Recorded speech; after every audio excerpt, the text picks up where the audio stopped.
Eu vi que você estava lançando esse livro, eu fiquei na dúvida, eu falei: "Gente, mas o que que é que tem de tão especial?" Porque todo mundo tá comentando sobre ele.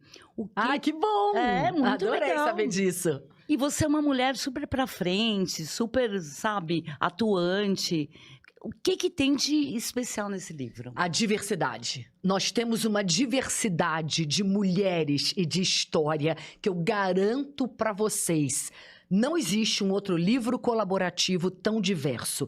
E eu tô falando algo que eu sei, porque eu já participei de alguns livros colaborativos. São todos incríveis, são todos transformadores, mas esse é muito especial. A nossa curadoria foi no detalhe. A gente tem 2 mulheres indígenas, a gente tem uma mulher ribeirinha, a gente tem 10 mulheres negras, a gente tem mães atípicas, a gente tem algumas mulheres da comunidade LGBT, a gente tem CEOs, CMOs, CFOs. Então, a gente trabalha com uma diversidade de histórias que é sensacional. Eu tenho certeza absoluta, você que está aqui me assistindo nesse momento vai se identificar com alguma história ou com algumas histórias. E o que as mulheres falam? Muitas delas fazem uma mini bio inspiracional, algumas falam de algum capítulo, algum episódio específico da vida delas, e eu sou a única que não falo de mim. Eu falo da minha bisavó, eu fui na minha ancestralidade. Aí vocês vão me perguntar, por que a sua bisavó? Porque a minha bisavó nada mais é, nada menos é do que a inventora do brigadeiro. Verdade, Cara, eu isso sabia disso e eu queria trazer brigadeiros hoje, mas acabei esquecendo, Mas você sabe gente. que em todos os lançamentos dos livros alguém leva brigadeiro, é uma Inclusive, já ia delícia. perguntar, já enjoou de brigadeiro ou não? Nunca, jamais, então tá jamais. bom. Gente, o doce mais querido, mais amado do certeza. Brasil. E eu vou contar pra vocês, vou fazer um breve resumo do que eu trago no capítulo. Claro que com mais detalhes, tem que ler o livro pra você entender melhor essa história. A minha bisavó se separou, na época se falava de esquitor, acho que nem usava a palavra separação, na década de 30. Meu Deus. Quem se separava na década de 30. Ela é pioneira até nisso. Uma mulher, você falou que eu sou uma mulher pra frente, você não sabe o que era minha bisavó. Eu tenho isso dela no meu DNA. E ela tinha um DNA de empreendedorismo quando nem se usava esse termo. Pois bem, década de 30, ela se viu sozinha, sem o marido, com 3 filhas, mulheres, meninas para criar. Ela parou e pensou, o que eu sei fazer bem? No que eu sou única? E aí entra muito essa questão de propósito também. É evidente que nesse momento ela precisava de alguma coisa para ganhar dinheiro, para criar as filhas. Mas tem muito, eu falo muito sobre isso. As pessoas têm que ir atrás dos propósitos delas. Ah, mas Cris, é muito difícil. Eu não sei qual é o meu propósito. Para e faz uma reflexão. No que você é boa? No que você é única? E na minha opinião, propósito tem que sempre ser pensando no outro. O que eu posso agregar para o outro? Qual é o meu propósito? O que eu posso trazer que vai, de verdade, melhorar, mexer com a vida do outro? Então, a minha bisavó, nesse momento, parou para pensar o que eu sou especial, no que eu sou especial, o que eu faço bem? Cozinhar. Ela cozinhava muito bem salgados e doces, ela resolveu mergulhar no universo dos doces, virou simplesmente a maior doceira do Rio de Janeiro. Ela era chamada para fazer os doces de casamentos, eventos, aniversários. Em 1945, ela foi convidada para fazer os doces de um evento em homenagem ao então candidato à presidência da República. Lembre-se, a gente está falando de uma época que o Rio de Janeiro era a capital do país.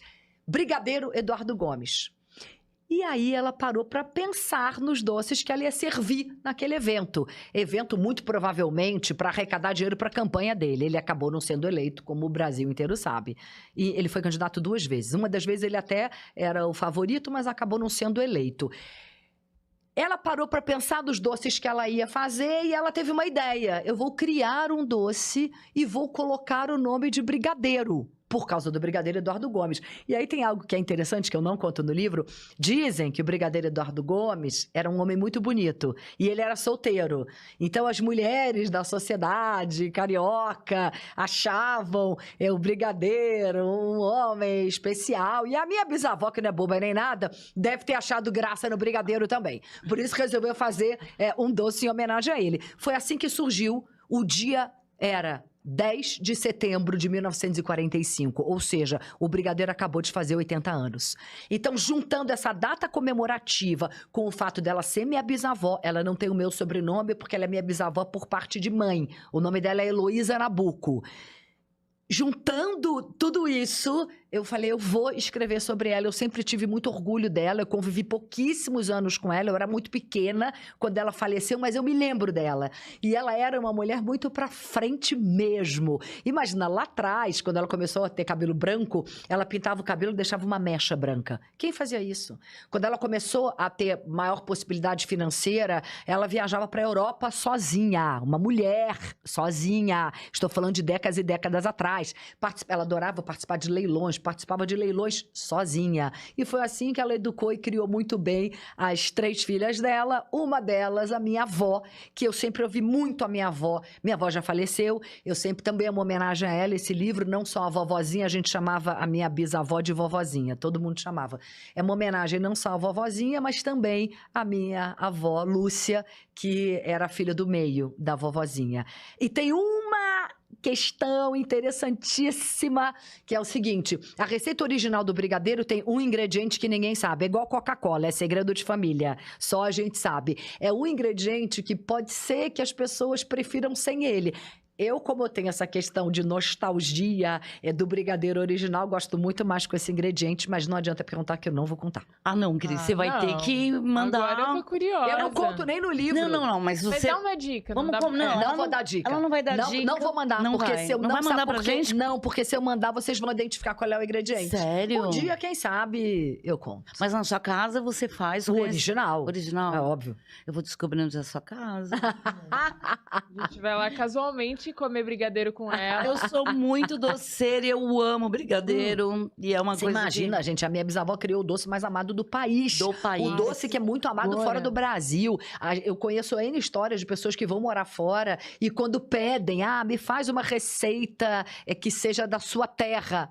É sempre o brigadeiro. Mas tem uma questão. Ela só fazia com chocolate de qualidade. Então, não sei se vocês sabem, a Copenhagen existe desde a década de 30. Ela fazia com chocolate de barra da Copenhagen ou com chocolate importado. Mas naquela época era quase impossível conseguir importar chocolate.